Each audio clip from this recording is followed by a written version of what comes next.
the crazy aspects of this. One of the crazier things, one of the most seemingly insane things that has happened in the aftermath of the San Bernardino attack is the conspiratorial raving by this kind of wingnut lawyer who Saeed Farook's family has apparently hired to represent them in the aftermath of Saeed Farook and his wife carrying out this attack in Southern California. As part of, I guess, explaining or trying to explain away the San Bernardino attack, this lawyer in Southern California has suggested to the press that maybe the San Bernardino attack didn't really happen. Maybe it was all faked, you know, so the gun control people can get what they want, the way the Sandy Hook massacre was faked. You can't really trust these. First of all, none of the family members or anyone was ever aware of any pipe bombs. I don't think you can really trust that information. And then also, this petite wife. I understand that this evidence was particularly found, that was supposedly found on the scene, and we saw it with the helicopter.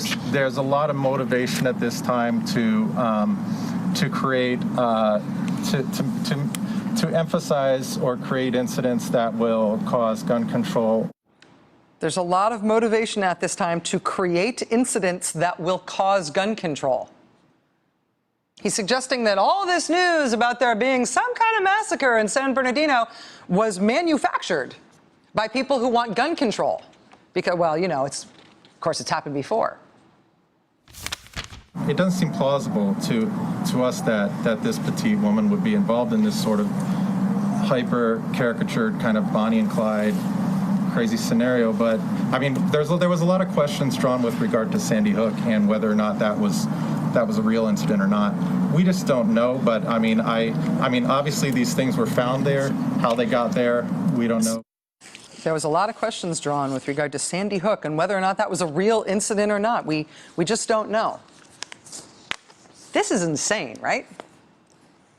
I mean, I don't know why the family of the dead attackers from San Bernardino have hired a lawyer or why they have hired this particular lawyer, but apparently part of their sort of public defense is going to be that maybe this whole thing didn't really happen. Maybe the whole San Bernardino massacre was faked by the government or by some other people who want to take away your guns. Maybe it was a false flag attack, just like all those questions we have about whether or not the Sandy Hook massacre of first graders was faked or carried out by the government in order to create a desire for gun control and thereby steal away your guns, right? It's insane. It's so offensive, I almost can't describe it. I almost cannot speak of it. But conspiracy theories like this exist in our country, right? They circulate in our country, and they come from somewhere. And mostly where they come from is the website and radio show of a man named Alex Jones, who was the foremost and most insistent proponent of the idea that there really wasn't a massacre at Sandy Hook, and all those kids weren't really killed. It was all faked for political effect by people who want your guns. Yeah, so Sandy Hook is a synthetic, completely fake, with actors, in my view, manufactured. I couldn't believe it at first. I knew they had actors there, clearly, but I thought they killed some real kids. And it just shows how bold they are. The idea that the Sandy Hook massacre was faked. And also, in his words, that the Boston bombing was faked. And also, of course, that 9/11 was faked. And yes, this same guy, of course, is now promoting the idea that the San Bernardino massacre this week was faked. It was all a false flag conspiracy to try to come and take your guns. That guy's name is Alex Jones. He runs a radio show and a popular conspiracy theory website. And lest you think that there is some divide between the craziness in the world and the craziness in our politics, lest you think that by God, by right, there has to be some distance between that kind of offensive insanity and the small d democratic system of the greatest democracy on the face of the earth.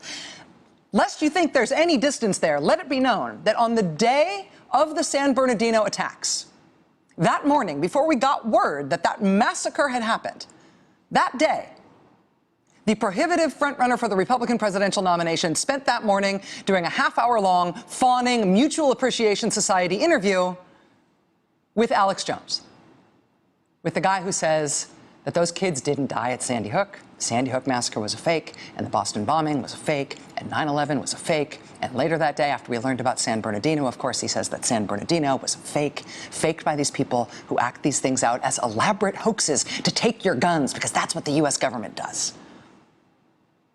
In his interview with the Republican presidential frontrunner, Donald Trump, he told Mr. Trump, quote, "You are a true maverick." He told Donald Trump that he thinks 90% of his audience supports Donald Trump for president. And so, yeah, this is as nuts can be. But this is not the fringe anymore.